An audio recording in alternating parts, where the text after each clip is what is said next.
কুল্লুহুম ফিন্নার, প্রত্যেকটা দলই জাহান্নামী হবে। তবে আল্লাহ রসুল বলতেছেন ইল্লা মিল্লাতান ওয়াহিদাতান, একটি দল ব্যতীত।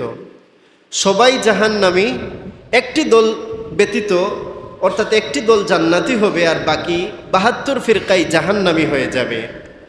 সাহাবায়ে কেরাম রাদিয়াল্লাহু তাআলা আনহুম আল্লাহ রসুলকে প্রশ্ন করলেন, মান হিয়া ইয়া রাসূলুল্লাহ, এই দলটাকে আমরা চিনব কেমনে, এর পরিচয় কি? আল্লাহ রসুল সংক্ষেপে তাদের দুইটা গুণ বললেন। দুইটা গুণের মধ্যে প্রথম গুণ বললেন মা আনা আলাইহি ওয়া আসহাবি। প্রথম গুণ বললেন মা আনা আলাইহি, আমি রসুল যে মত যে পথের উপর আছি, যে সুন্নাহ রেখে যাচ্ছি, সেই সুন্নাহকে যারা আঁকড়ে ধরবে, ওয়া আসহাবি, এবং আমার সাহাবায়ে কেরামের সুন্নাহকে যারা আঁকড়ে ধরবে, এরাই হচ্ছে সেই নাজাতপ্রাপ্ত জান্নাতি দল। জুড়ে বলি সুবহানাল্লাহ। তাহলে জান্নাতি নাজাতপ্রাপ্ত যে দল, সেই দলটা চেনার জন্য আমরা দুইটা গুণ ফলো করতে পারি। এক নাম্বার গুণ, সে আল্লাহর রসুলের সুন্নাহকে অনুসরণ করবে। যাকে আমরা পাবো যে আল্লাহর রসুলের সুন্নাহ মানতে চায় না, আল্লাহর রসুলের সুন্নাহকে অস্বীকার করে, তাকে আমরা বলবো তুমি আহলে সুন্নাত ওয়াল জামাতের অন্তর্ভুক্ত নও। দুই নাম্বার, আরেক দল যারা সাহাবায়ে কেরামকে মানবে না, তারা রসুলুল্লাহর সুন্নাহ মানে, কিন্তু যখন বলবে আমরা সাহাবিদেরকে মানি না, তখন আমরা চিনে ফেলবো তারা আহলে সুন্নাত ওয়াল জামাত নয়। আহলে সুন্নাত ওয়াল জামাত যেভাবে আল্লাহর রসুলের সুন্নাহকে আঁকড়ে ধরে, ঠিক তেমনিভাবে সাহাবায়ে কেরামের সুন্নাহকেও তারা আঁকড়ে ধরে। তো এই গুণটা যদি আমরা তালাশ করি, এটা পৃথিবীতে ইসলামের ভিতরে যত দল আছে তাদের মধ্যে শুধুমাত্র একটা দলের মধ্যে এই গুণ পাওয়া যায়, যারা সুন্নাহকেও আঁকড়ে ধরে, সাহাবিদেরকেও আঁকড়ে ধরে। সেই দলটার নাম হচ্ছে আহলে সুন্নাত ওয়াল জামাত। জুড়ে বলি আলহামদুলিল্লাহ। কিভাবে? আহলে সুন্নাত ওয়াল জামাতের আকীদা হচ্ছে, তারা রাসূলুল্লাহ সাল্লাল্লাহু আলাইহি ওয়াসাল্লামের সুন্নাহকে যেভাবে আঁকড়ে ধরে, ঠিক তেমনিভাবে তারা সাহাবায়াতদের জামাতকে মিয়ারে হক, সত্যের মাপকাঠি হিসাবে মানে। অর্থাৎ সাহাবায়ে কেরাম যে সিদ্ধান্ত নিয়েছেন, যে ইজমা করেছেন, যে কিয়াস করেছেন, এইগুলাকে আহলে সুন্নাত ওয়াল জামাত দলিল হিসাবে গ্রহণ করে। কিন্তু বাতিল ফেরকা যতগুলো আছে, তাদেরকে যদি আপনি সাহাবায়ে কেরামদের আকওয়াল বর্ণনা করেন, তখন তারা সেটাকে গ্রাহ্য করে না, বলে এটা সাহাবীদের আমল, আমি আমল করব না, এটাকে আমি মানি না। জুড়ে বলেন নাউজুবিল্লাহ। বাংলাদেশে এই বাতিল ফেরকা যারা সাহাবায়ে কেরামদেরকে মানে না, এমন ফেরকার দল বহু ধরনের দল আছে।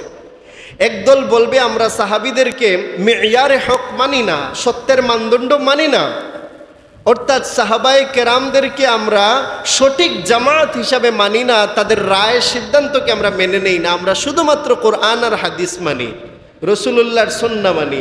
আমরা বুঝলাম সে আহলে সুন্নাত ওয়াল জামাতের অন্তর্ভুক্ত নয়। এক ব্যক্তিকে দলিল দেওয়া হয়েছিল যে হযরতে উসমান রাদিয়াল্লাহু তাআলা আনহু জুমআর আজান চালু করেছিলেন দুইটা। একটা হতো মসজিদের মধ্যে ইমাম সাহেবের সামনে খুতবার আগে, আর একটা হচ্ছে খুতবার আগে। অর্থাৎ আমরা প্রথম একটা আজান দেই, তারপরে খুতবার সময় ইমাম সাহেবের সামনে আরেকটা আজান দেওয়া হয়। তো সাহাবীদের এই সুন্নাত, কয়টা আজান জুমার দিন? দুইটা। তো তাদের কাছে যখন এই দলিল তুলে ধরা হলো, তখন তারা বলে উসমান রাদিয়াল্লাহু তাআলা আনহু কি করেছেন সেটা আমাদের দেখার বিষয় না, আল্লাহর রসুলকে আমরা অনুসরণ করব। অথচ আল্লাহর রসুল নিজে বলে দিচ্ছেন নাজাতপ্রাপ্ত দল যারা, তারা শুধু আমি নবীর হাদিস আঁকড়ে ধরে না, সাহাবীদের হাদিসকেও আঁকড়ে ধরে। জুড়ে বলে সুবহানাল্লাহ। তাহলে ওইসব বাতিল ফেরকাকে চিনার জন্য এই দুইটা গুণ আমরা মনে রাখতে হবে। একটা হচ্ছে আল্লাহর রসুলের সুন্নাহকে আঁকড়ে ধরবে, আরেকটা গুণ হচ্ছে সাহাবায়ে কেরামদেরকে আঁকড়ে ধরবে। তো আমরা বললাম এই গুণটা একমাত্র পাওয়া যায় যে দলের মধ্যে, সেই দলটার নাম আহলে সুন্নাত ওয়াল জামাত। এখন মনে রাখতে হবে আহলে সুন্নাত ওয়াল জামাত একটি দল, কিন্তু তার শাখা আছে তিনটা। আহলে সুন্নাত ওয়াল জামাত দল কয়টা? একটা, কিন্তু তার শাখা আছে কয়টা? তিনটা। ফিকহের ক্ষেত্রে যেভাবে আমাদের মাযহাব আছে কয়টা? চারটা। আকীদার ক্ষেত্রে এইভাবে মাযহাব আছে তিনটা। অর্থাৎ হক দল একটা, কিন্তু তার ভিতরে শাখা আছে তিনটা। ইমাম সাফারানি রহমতুল্লাহ আলাইহি হাম্বলি মাযহাবের ইমাম, উনি বলতেছেন যে আহলুস সুন্নাহ ওয়াল জামাআহ সালাসু ফিরাকিন, আহলে সুন্নাত ওয়াল জামাত তিন দল মানুষ। এক নাম্বার দল হচ্ছেন ইমাম মাতুরিদি রহমাতুল্লাহ আলাইহি, ইমাম আবুল মনসুর মাতুরিদি রহমাতুল্লাহ আলাইহি, যার ইন্তেকাল হচ্ছে 333 হিজরিতে। তিনি আহলে সুন্নাত ওয়াল জামাতের আকীদাকে একত্রিত করেছেন। তিনি সেক্ষেত্রে মূল মাসআলাগুলাকে একত্রিত করেছেন, ইমাম আবু হানিফা থেকে বর্ণিত আকীদার মাসআলাগুলাকে এক জায়গায় করেছেন। ইমাম আবু হানিফা রহমতুল্লাহ আলাইহি আকীদার উপর কিতাব লিখেছেন 5টা। আকীদার উপর কয়টা কিতাব লিখেছেন? 5টা। 5 কিতাবে বর্ণিত আকীদাগুলা বিক্ষিপ্ত, এটাকে তারতিব দিয়ে সাজানোর এই দায়িত্বটা পালন করেছেন যে ব্যক্তি, তার নাম আবুল মনসুর মাতুরিদি রহমতুল্লাহ আলাইহি। এই জন্য হানাফি মাযহাবের মানুষকে যদি জিজ্ঞেস করা হয় আপনার আকীদায় কোন শাখাকে ফলো করেন, তখন আমরা জবাব দেই আমরা আকীদায় মাতুরিদি, আমরা পরিচয় দেই আমরা আকীদায় কি মাতুরিদি। এখন নব্য কিছু বাতিল ফেরকা এখানে আপত্তি তুলে আপনারা মাযহাবের দিক থেকে, ফিকহের দিক থেকে আপনারা হানাফি আর আকীদায় আবার মাতুরিদি কেন? আপনারা তো দুই দল হয়ে গেলেন। আমরা বলবো না, আপনার বুঝার ভুল। আকীদার ক্ষেত্রে ইমাম মাতুরিদির নামের সাথে নিসবত হওয়া এটা আলাদা দল নয়, বরং ইমাম মাতুরিদি, ইমাম আবু হানিফা, ইমাম মুহাম্মদ, ইমাম আবু ইউসুফ, আমাদের হানাফি মাযহাবের যে আকীদার মাসাইল যেগুলো আছে এক জায়গায় করেছেন। এই জন্য আমরা নিজেকে যখন বলি আমরা আকীদার কোন শাখা ফলো করি, আহলে সুন্নাত ওয়াল জামাতের কোন শাখা, হানাফি মাযহাবের মানুষ মাতুরিদি শাখা, সবাই বলি কোন শাখা? মাতুরিদি শাখা। ইমাম শাফি রহমতুল্লাহ আলাইহি থেকে বর্ণিত আকীদার মাসআলা মাসাইলগুলা এক জায়গায় যিনি করেছেন তার নাম ইমাম আবুল হাসান আশআরী রহমতুল্লাহ আলাইহি। ওনার নাম কি বলেন? আবুল হাসান আশআরী রহমতুল্লাহ আলাইহি। উনিও মাতুরিদি রহমতুল্লাহ আলাইহির সমসাময়িক। ওনার ইন্তেকাল 324 হিজরিতে। তিনি শাফি মালিকি মাযহাবের আকীদার মাসআলাগুলোকে এক জায়গায় করেছেন। এই জন্য মালিকি মাযহাব, শাফি মাযহাবের মানুষগণ যখন নিজেদের পরিচয় দেন তখন তারা বলেন আমরা আকীদার ক্ষেত্রে আশআরী, আমরা আকীদার ক্ষেত্রে কি? আশআরী। ইমাম আহমদ ইবনে হাম্বল শুধু বাকি আছেন। হানাফি মাযহাব ইমাম মাতুরিদি একত্রিত করেছেন। শাফি আর মালিকি মাযহাবের অধিকাংশ মাসালা এক জায়গায় চলে আসছে, এটা ইমাম আশআরী কাজ করেছেন। এই জন্য এই দুই মাযহাবের মানুষ নিজেদের আকীদার পরিচয় দেয় আমরা কি? আশআরী। বাকি আছে কয় মাযহাব? এক মাযহাব, হাম্বলি মাযহাব। ইমাম আহমদ ইবনে হাম্বলের আকীদার শাস্ত্রটাও তিনি নিজে সাজিয়ে গেছেন। এই জন্য উনার মাযহাবটার ইমামও তিনি, তবে উনার মাযহাবের নাম হাম্বলি নয়। আকীদার ক্ষেত্রে উনার শাখার নাম আসারি। নামটা কি বলেন? আসারি। আসারুন মানে হাদিস আর আসারি মানে হাদিসওয়ালা, অর্থাৎ উনারা আকীদার বিভিন্ন মাসআলা মাসাইল এই আসার থেকে গ্রহণ করেছেন। আর প্রত্যেক মাযহাবই আসার এবং কোরআন সুন্নাহ থেকে নিয়েছেন, কিন্তু উনার দলটার নামকরণ হয়েছে আসারি। তাহলে আমরা বলি আকীদার ক্ষেত্রে আহলে সুন্নাত ওয়াল জামাত কয় ফিরকায় বিভক্ত? 3টা। এটা ফিরকা নয়, সরি, শাখা। শাখা কয়টা? 3টা। এখন বলবেন আহলে সুন্নাত ওয়াল জামাত দল এক, শাখা 3টা, এটা হওয়ার পিছনে কারণ কি? কারণ হচ্ছে আহলে সুন্নাত ওয়াল জামাতের মৌলিক আকীদায় 3 দলের মতামত এক। 3 দলের মধ্যে কোনো পার্থক্য নাই। শাখাগত কিছু মাসআলায় তাদের মধ্যে পার্থক্য হয়েছে। তো উলামায়ে কেরাম বলেন এইরকম পার্থক্য গড়ে দেখা যায় 13 থেকে 14টা মাসালা। 13 থেকে 14টা মাসালায় দেখা গিয়েছে এই 3 শাখার মধ্যে পার্থক্য, নতুবা মৌলিক সমস্ত মাসালায় সব এক। যেটা বলি আলহামদুলিল্লাহ। যেমন একটা মাসালা দিয়ে উদাহরণ দেই, আল্লাহ রব্বুল আলামিনকে মেরাজ রজনীতে রাসূলুল্লাহ সাল্লাল্লাহু আলাইহি ওয়াসাল্লাম দেখেছেন কিনা না? আশআরী, মাতুরিদি, আশআরী 3 শাখাই একই কথা বলেন যে হ্যাঁ, আল্লাহর রসুল আল্লাহ পাক রব্বুল আলামিনকে মেরাজের রজনীতে দেখেছেন, এতে কোনো ইখতিলাফ নাই। তাইলে মূলে সবাই এক, দেখার ব্যাপারে সব এক, কিন্তু দেখার পদ্ধতি নিয়ে ইখতিলাফ।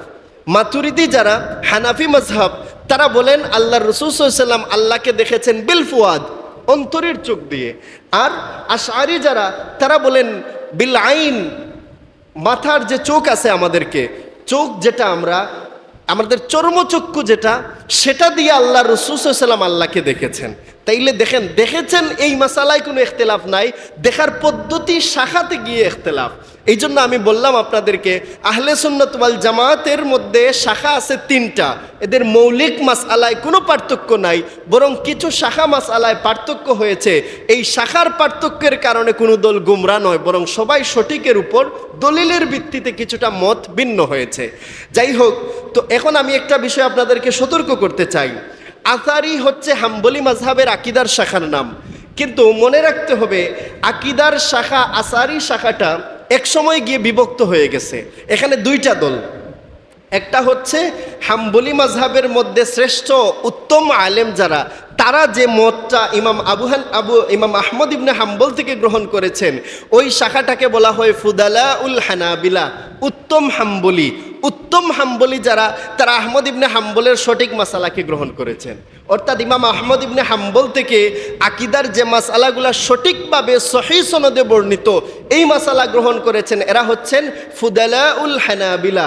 এদের মধ্যে ইমাম ইবনুল জাওজি, আবুল ফারাজ ইবনুল জাওজি, ইমাম ইবনু কুদামা, ইমাম সাফারানি রহমতুল্লাহ আলাই, বড় বড় হাম্বলি মাযহাবের ইমামগণ এই মতার অনুসারী। কিন্তু হাম্বলিদের মধ্যে ইমাম আহমদ ইবনে হাম্বলের দিকে নিজের আকীদার নিসবত করেন, কিন্তু বাস্তবে ওনারা আহমদ ইবনে হাম্বল রহমতুল্লাহ আলাইর আকীদাকে মানেন না, বরং আল্লাহ রব্বুল আলামিনের সিফত নিয়ে আলোচনায় এসে ওনারা অন্য একটা মতাদর্শকে গ্রহণ করেন, যেটাকে সমস্ত উলামায়ে কেরাম বাতিল ফেরকা বলেছেন। সেই ফেরকার নাম মুজাসসিমা মুশাব্বিহা, যারা আল্লাহর জন্য দেহ সাব্যস্ত করে, যারা আল্লাহর জন্য অঙ্গ প্রত্যঙ্গ সাব্যস্ত করে, যারা আল্লাহকে মাখলুকের সাথে তাশবিহ তথা সাদৃশ্য দেয়, ওই দলের সাথে অন্তর্ভুক্ত করেছে। তো ওই দলের মতামতগুলাকে একদল হাম্বলি গ্রহণ করে ইমাম আহমদ ইবনে হাম্বলের নামে চালিয়ে দিয়েছেন। তাদের ইমাম হচ্ছেন ইমাম ইবনু তাইমিয়া, ইমাম ইবনুল কাইয়িম আল জাওজিয়া, তারপর শেষের দিকে এসে ইমাম আলবানী, বিন বাজ থেকে নিয়ে আব্দুল ওয়াহাব নজদি। এই শাখা নিজেদেরকে পরিচয় দেন হাম্বলি, কিন্তু এরা ইমাম আহমদ ইবনে হাম্বলের আকীদাকে গ্রহণ করেন নাই। এই জন্য এখানে আমাদেরকে সতর্ক থাকতে হবে। অনেকেই বলবে যে আপনি আকীদার আহলে সুন্নাত ওয়াল জামাত কিনা? সে বলবে হ্যাঁ আমি আহলে সুন্নাত ওয়াল জামাত। আপনি কোন শাখা ফলো করেন? সে বলবে আমি আসারি শাখা ফলো করি। আপনাকে ধোঁকা দিয়ে দিবে। সে কিন্তু আহমদ ইবনে হাম্বলের মাযহাব ফলো করতেছে না, সে ফুদালাউল হানাবিলা, সঠিক হাম্বলি নয়, বরং তাদের নাম দেওয়া হয়েছে হাম্বলি মাযহাবের শ্রেষ্ঠ ইমাম যারা, যেমন ইমাম আবুল ফারাজ ইবনুল জাওজি রহমতুল্লাহ আলাইহি, উনারা ওই যে বাতিল শাখা হাম্বলি নাম দিয়ে আহলে সুন্নাত ওয়াল জামাত দাবি করে, কিন্তু এরা আহলে সুন্নাত ওয়াল জামাতের আকীদা বিশ্বাস করে না। ওই মাযহাবকে তারা নাম দিয়েছেন গুলাতুল হানাবিলা, যারা সীমালঙ্ঘনকারী হাম্বলি। এদের নাম কি বলেন? সীমালঙ্ঘনকারী হাম্বলি। তাহলে আমি এখানে একটা পরিচয় আপনাদের সামনে তুলে ধরলাম। বর্তমান জামানার লামাযহাবি যারা আছেন, বর্তমান জামানার সালাফি যারা আছেন, বর্তমান জামানার যারা আব্দুল ওয়াহাব নজদির অনুসারী, তারা যদি নিজেদেরকে হাম্বলি বলে পরিচয় দেয় যে আমরা হাম্বলি মাযহাবের আহলে সুন্নাত ওয়াল জামাত ফলো করি, আমরা বলবো না, আপনাদেরকে ইমাম আবুল ফারাজ ইবনুল জাওজি রহমতুল্লাহ আলাইহি আলাদা করে দিয়েছেন। আপনারা আল্লাহ রব্বুল আলামিনের সিফতের মাসআলায় সঠিক মতামত রাখেন না, আহমদ ইবনে হাম্বল যা বলেছেন সেটা মানেন না, এই জন্য আপনারা আহলে সুন্নাত ওয়াল জামাতের অন্তর্ভুক্ত নন। আমরা কিছু আহলে সুন্নাত ওয়াল জামাতের আকীদা যদি আলোচনা করি, তাহলে আপনারা এই যে ফুদালাউল হানাবিলা আর গুলাতুল হানাবিলা, সীমালঙ্ঘনকারী হাম্বলি আর শ্রেষ্ঠ ভালো হাম্বলি, এদের পরিচয়টা স্পষ্ট হয়ে যাবেন। একটা আকীদা বলি আহলে সুন্নাত ওয়াল জামাতের।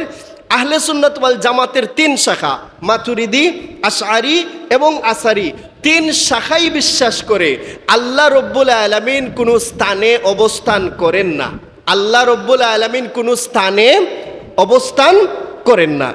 কিন্তু এই যে গুলাতুম মিনাল হানাবিলা যারা, বর্তমান জামানার লামাযহাবি, বর্তমান জামানার সালাফি, এরা বিশ্বাস রাখে আল্লাহ রব্বুল আলামিন স্থানের মধ্যে অবস্থান করেন। অর্থাৎ তারা বলে আল্লাহ আরশের উপর অবস্থান করেন। কেউ কেউ সীমালঙ্ঘন করতে করতে গিয়ে বলে আল্লাহ রব্বুল আলামিন আরশের উপর বসে আছেন। জোরে বলেন নাউজুবিল্লাহ। আমরা এই বিষয়টা আপনাদের সামনে একটু ভেঙে বলা প্রয়োজন। তাদেরকে যদি জিজ্ঞেস করেন, তারা দলিল দিবে যে আর রহমানু আলাল আরশি ইস্তাওয়া, যে রহমান রব্বুল আলামিন তিনি আরশের উপর ইস্তাওয়া করেছেন।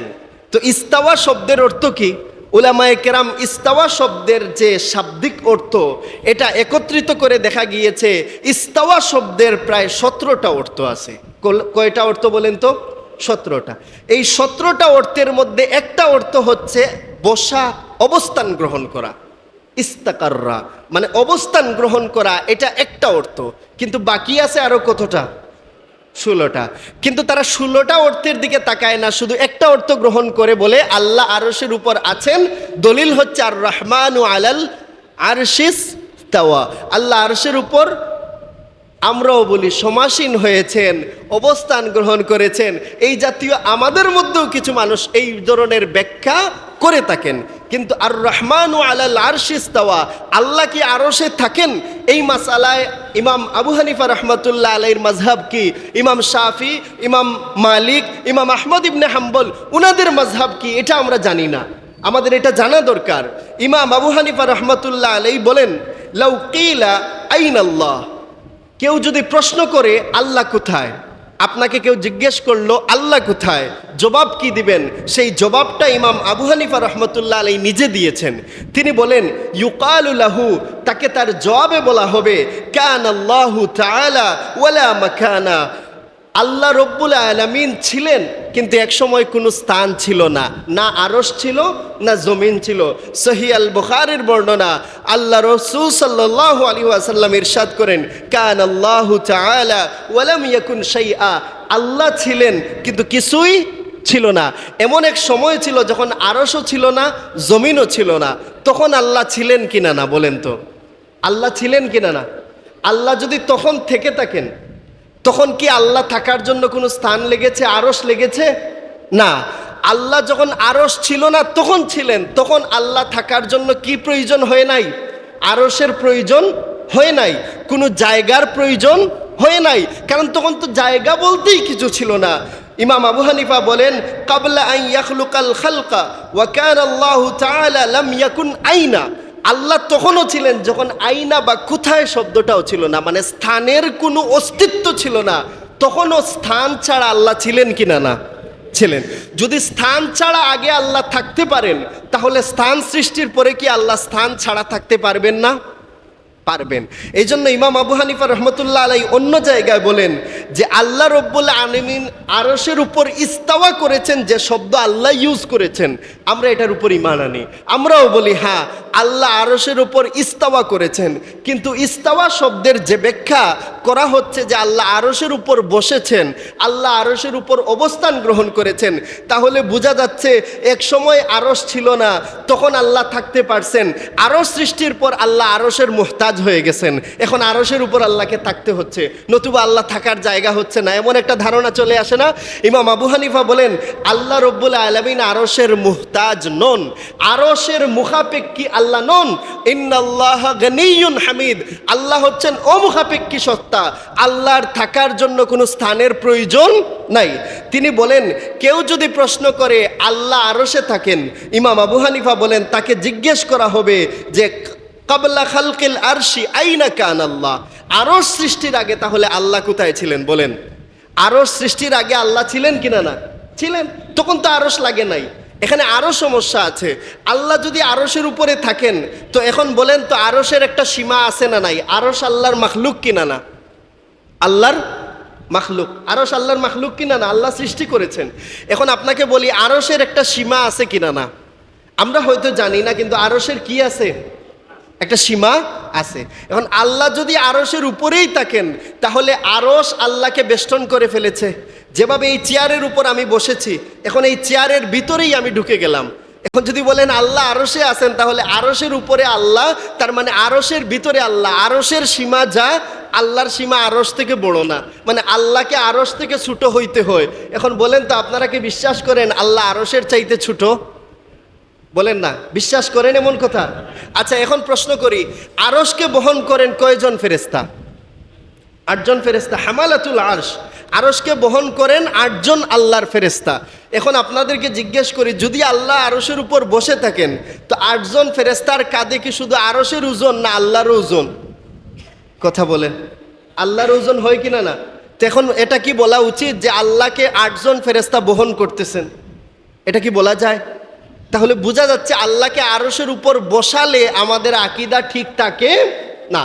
এই জন্য ইমাম আহমদ ইবনে হাম্বল রহমতুল্লাহ আলাইহি বলেছেন ওয়াল্লাহু ফাওকা যালিকা। এই যে যারা হাম্বলি মাযহাবের দাবি করে, অথচ ইমাম আহমদ ইবনে হাম্বল কি বলতেছেন?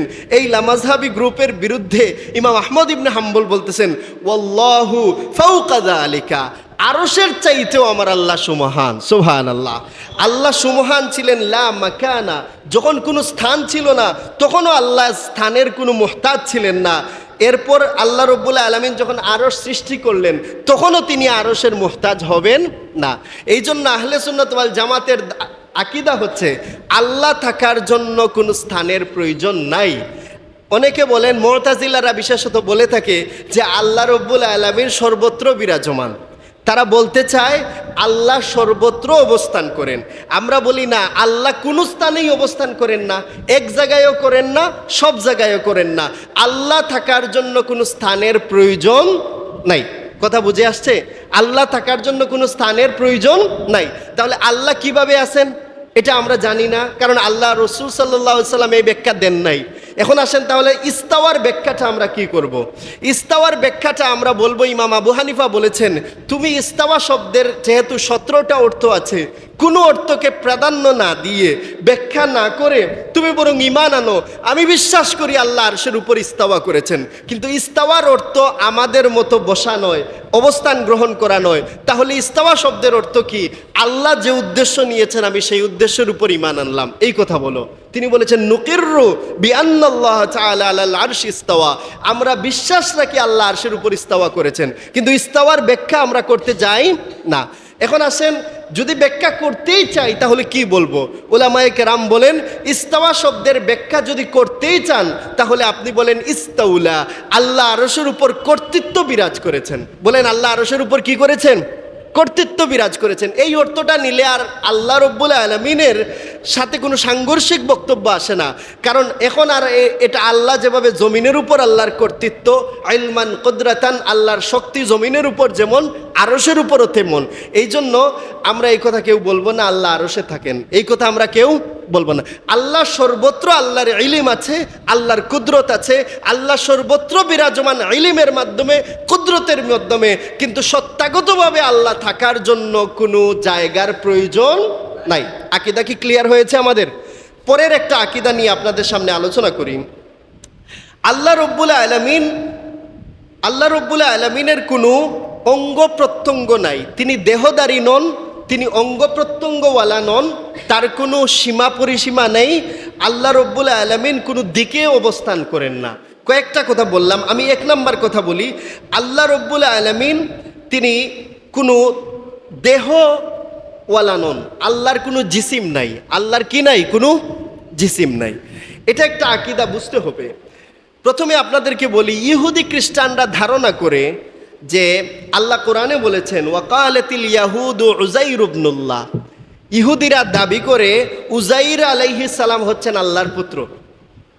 ওয়াকালাতিন নাসারা মাসীহ ইবনুল্লাহ, আর খ্রিস্টানরা দাবি করে ঈসা আলাইহিস সালাম আল্লাহর পুত্র। এর কারণ কি?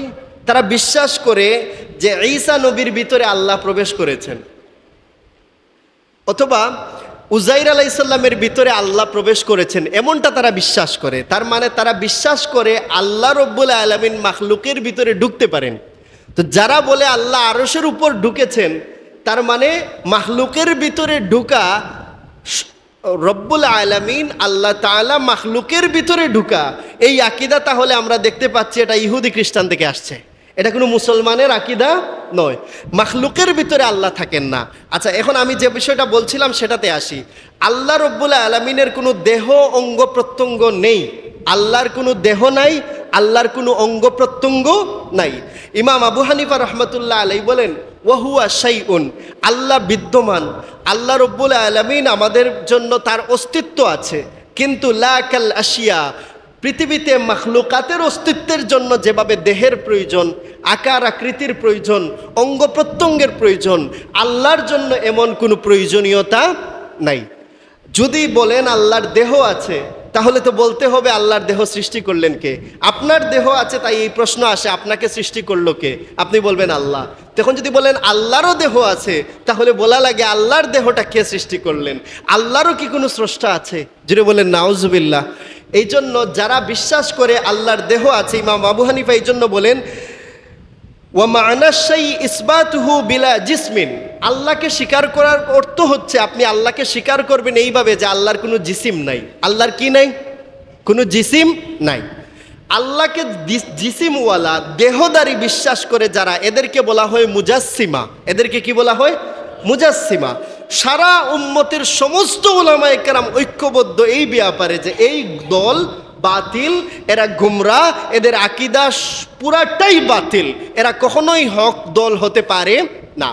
এখন আমরা যে গুলাতুম মিনাল হানাবিলা, যে লামাযহাবী বন্ধুদের কথা বলতেছি, এরা আল্লাহর দেহ আছে এই কথা তারা বলেন না। কথা বুঝতে পারছেন? এরা আল্লাহর দেহ আছে এই কথা তারা বলেন না, কিন্তু আল্লাহর দেহ নাই এই কথাও বলেন না। কথা বুঝেন নাই? এই যে ইমাম আবু হানিফা রহমতুল্লাহ আলাইহি সরাসরি বললেন বিলা জিসমিন, আল্লাহর কোনো জিসিম নাই, তারা এই কথা বলেন না। তো যাই হোক, তারা যেহেতু জিসিমওয়ালা, আল্লাহকে দেহদারি বলেন না, এই কারণে আমরা তাদেরকে মুজাসসিমা বলতেছি না। কিন্তু এটাও বাতিল, গুমরাহি কথা যে আল্লাহর দেহ আছে না নাই এই বিষয়ে আমি কোনো কথা বলবো না, এই কথাটা গুমরাহি। কারণ ইমাম আবু হানিফার মাযহাব মাতুরিদি, ইমাম শাফি মালিকের মাযহাব আশআরি, ইমাম আহমদ ইবনে হাম্বলের মাযহাব আসারি তথা ফুদালাউল হানাবিলা, এরা সবাই এটা স্বীকৃতি দেন আল্লাহর ক্ষেত্রে আল্লাহকে স্বীকার করার অর্থ হচ্ছে আপনি প্রথমেই বলবেন যে আল্লাহর কোনো জিসিম নাই। আল্লাহর কি নাই বলেন? জিসিম নাই। দ্বিতীয় কথা, আল্লাহর কোনো অঙ্গ প্রত্যঙ্গ নাই। কি নাই বলেন? আল্লাহর কোনো অঙ্গ প্রত্যঙ্গ নাই। কিন্তু বাতিল ফেরকার অনুসারী লামাযহাবী বন্ধুগণ তারা বিশ্বাস করেন আল্লাহর হাত আছে, আল্লাহর পা আছে, আল্লাহর চেহারা আছে। যদিও তারা বলেন এইগুলা আমরা জানি না, এগুলার ব্যাখ্যা কি। তারা যদিও বলেন আল্লাহর হাত পা আছে, কিন্তু এই হাত পা দেখতে কেমন এটা আমরা জানি না। যদি বলেন নাউজুবিল্লাহ।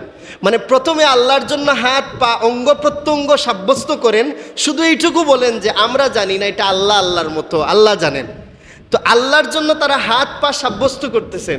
এখন আসেন আমরা দেখি ইমাম আবু হানিফা, ইমাম আশআরি, ইমাম মাতুরিদি, ইমাম আহমদ ইবনে হাম্বল এরা কি বলেছেন? এরা বলতেছেন না, আল্লাহ রব্বুল আলামিনের কোনো অঙ্গ প্রত্যঙ্গ নাই।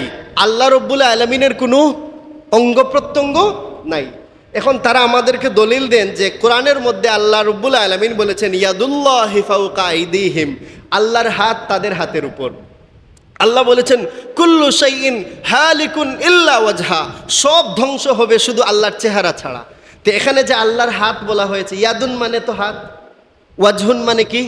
চেহারা। তাহলে আল্লাহর হাত চেহারার কথা তো কোরআনে এসেছে, ঠিক আছে? তো আপনারা এটার বিরুদ্ধে এটাকে কি বলবেন? আমরা বলি এটাকে আমরা কি বলবো? ইমাম আবু হানিফা যা বলেছেন সেটা বলবো। ইমাম আবু হানিফা রহমতুল্লাহ আলাইহি বলেছেন মিন যিকরিল ওয়াজহি ওয়াল ইয়াদি, আল্লাহ রব্বুল আলামিনের যে চেহারা হাতের কথা এসেছে এটা কি অঙ্গ কিনা না, এই ব্যাপারে ইমাম আবু হানিফা বলেন ফাহুয়া লাহু সিফাতুন, এটা আল্লাহর গুণাবলী। এটা কি আল্লাহর গুণাবলী, এটা আল্লাহর অঙ্গ প্রত্যঙ্গ নাই। তিনি বলেন বিলা কাইফিন, এই হাতের কোনো ধরন নাই। আপনার হাত বললে দেখেন তো এটার একটা আকৃতি আছে না নাই? একটা অঙ্গ, এটা যে একটা অঙ্গ, এটার যে আঙ্গুলের মাথা থেকে নিয়ে বগল পর্যন্ত, বাহু পর্যন্ত, এই অংশটাকে কি বলা হয়? হাত বলা হয়। এটার একটা সুরত আছে না নাই? কিন্তু আল্লাহর হাত এটা গুণ, এটার কোনো সুরত নাই, এটার কোনো আকৃতি নাই। এটা কে বলেছেন? ইমাম আবু হানিফা রহমতুল্লাহ আলাই। আচ্ছা, এটা বুঝাই। আপনাকে যদি বলি আল্লাহ রহিমুন, তিনি দয়ালু, বলেন তো এখানে কোনো আকৃতি কি আপনার মাথায় আসতেছে? আপনার মাথায় কি কোনো কিছুর সুরত আসতেছে? না। আল্লাহ গফুর, ক্ষমাশীল, বলেন তো এই সিফত শোনার পর কোনো আকৃতি মাথায় আসতেছে? না, আসে না। ঠিক তেমনিভাবে আল্লাহর হাত, আল্লাহর চেহারা শুনলে আপনার মাথায় এটা আনতে হবে যে এটা কোনো অঙ্গ প্রত্যঙ্গ না, এটা আল্লাহর গুণ, এটার কোনো ধরন নাই, এটার কোনো আকৃতি নাই। এটাই হচ্ছে আহলে সুন্নাত ওয়াল জামাতের আকীদা। জোরে বলেন সুবহানাল্লাহ। এটা আমাদেরকে বুঝতে হবে। কিন্তু তারা বলেন না, ইয়াদুল্লাহ যেহেতু আল্লাহ হাত বলেছেন, আমরা হাত অস্বীকার করব কেন? এটা হাত শব্দের হাকিকি অর্থ আছে, হাকিকি অর্থ অঙ্গ, আমরা বলবো আল্লাহর অঙ্গ আছে, কিন্তু এটার ধরন আমরা জানি না, এটার ধরন আমরা জানি না। আমরা বলি না, এটা বললে হয় না, কারণ হাত শব্দের অর্থ তো শুধু অঙ্গ না। হাত শব্দের অর্থ কি শুধু অঙ্গ হয়?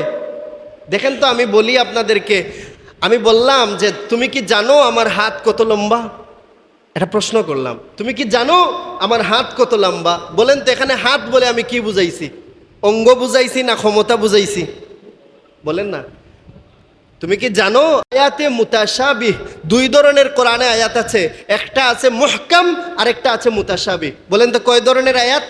একটা মুহকাম আর একটা মুতাশাবিহ। মুহকাম হচ্ছে যায় আয়াতের অর্থ আমরা জানি, ব্যাখ্যা বিশ্লেষণ আমরা বুঝতে পারবো, ইস্তেহাদ করে গবেষণা করে হাদিসের ব্যাখ্যা দিয়ে আমরা যেটা বুঝতে পারবো এটাকে বলা হয় মুহকাম। কিন্তু যেটা আমরা আকীদা, যে শব্দটার অর্থ আমাদের পক্ষে জানা সম্ভব না, আল্লাহর রাসূল সাল্লাল্লাহু আলাইহি ওয়াসাল্লাম নিজে ব্যাখ্যা করেন নাই, আর সাহাবায়ে কেরামও ব্যাখ্যা করেন নাই, আর এটা আমরা ইস্তেহাদ বা গবেষণা দিয়ে পাবো না, এটার নাম কি? আয়াতে মুতাশাবি। বলেন না, এটার নাম কি? আয়াতে মুতাশাবি। আয়াতে মুতাশাবি এর কারণে, এর জন্য আল্লাহ আমাদেরকে আকীদা শিখাইছেন। আল্লাহ বলেন ওমা ইয়ালামু তাউইলাহু ইল্লাল্লাহ। আয়াতে মুতাশাবি এর তাউইল কি, ব্যাখ্যা কি, এটা কেউ জানে না, ইল্লাল্লাহ, একমাত্র আল্লাহ জানেন। জুড়ে বলি আলহামদুলিল্লাহ।